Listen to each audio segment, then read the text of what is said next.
Iran ও ইসরায়েলের সংঘাত ও যুক্তরাষ্ট্রের ভূমিকা নিয়ে সৃষ্টি হওয়া তীব্র উত্তেজনার মধ্যেই এবার দুই যুদ্ধবাজ নেতা নেতানিয়াহু ও ট্রাম্পের বিরুদ্ধে মৃত্যু পরোয়ানার ফতোয়া দিয়েছে ইরানের শীর্ষ শিয়া ধর্মীয় নেতা। এই ফতোয়ায় ট্রাম্প নেতানিয়াহুর মৃত্যু পরোয়ানা ছাড়াও মুসলিম বিশ্বের জন্য কঠোর বার্তাও দেওয়া হয়েছে। এরপরই আন্তর্জাতিক সংবাদ মাধ্যমে আলোচনার কেন্দ্রে পরিণত হয়েছে ইরানের এই ধর্মীয় আদেশ। ইরানের এই ধর্মীয় আদেশের পর কিভাবে প্রতিক্রিয়া জানাবে ইসরায়েল ও যুক্তরাষ্ট্র, সেটা নিয়ে যেমন আলোচনা হচ্ছে, গুরুত্ব পাচ্ছে এই ঘটনায় খামেনি প্রশাসনের ভূমিকাও। প্রশ্ন উঠছে, যুদ্ধ পরিস্থিতিকে আরও উত্তপ্ত করে খামেনি কি ধর্মীয় আদেশ মেনে ট্রাম্প ও নেতানিয়াহুকে হত্যার নির্দেশ দিবেন?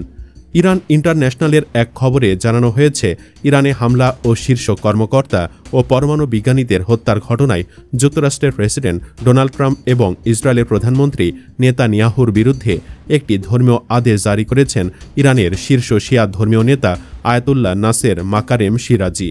ধর্মীয় আদেশে তিনি বলেন, যে ব্যক্তি বা শাসক ইসলামের নেতা বা শীর্ষ ধর্মীয় ব্যক্তিত্বকে হুমকি দেয়, সে যুদ্ধপিপাসু বা সৃষ্টিকর্তার বিরুদ্ধে যুদ্ধে লিপ্ত ব্যক্তি হিসেবে বিবেচিত হবে।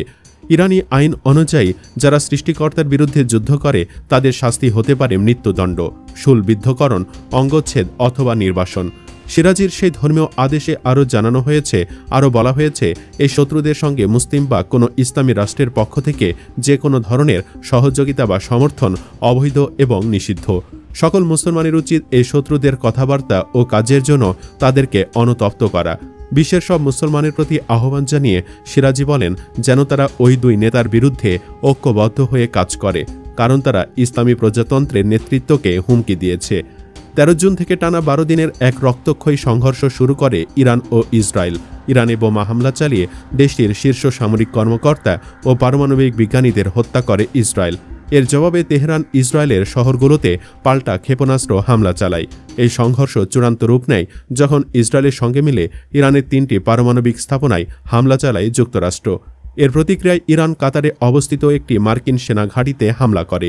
আর এসব ঘটনার জন্য নেতানিয়াহু ও ট্রাম্পকেই দোষী সাব্যস্ত করেছে ইরানের শীর্ষ ধর্মীয় নেতা।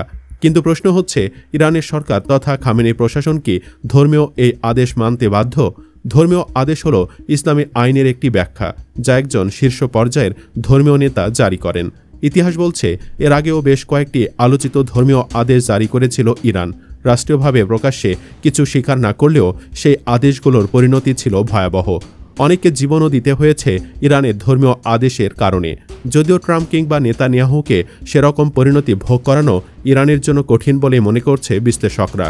তবে তাদের ধারণা, ইরানের এই ধর্মীয় আদেশের গুরুত্ব নেই ট্রাম্পের যুক্তরাষ্ট্র কিংবা ইসরায়েলের নেতানিয়াহুর কাছে। তবে এটাকে অজুহাত হিসাবে নিলে ইরানের জন্য তা ভয়াবহ পরিণতি ডেকে আনতে পারে।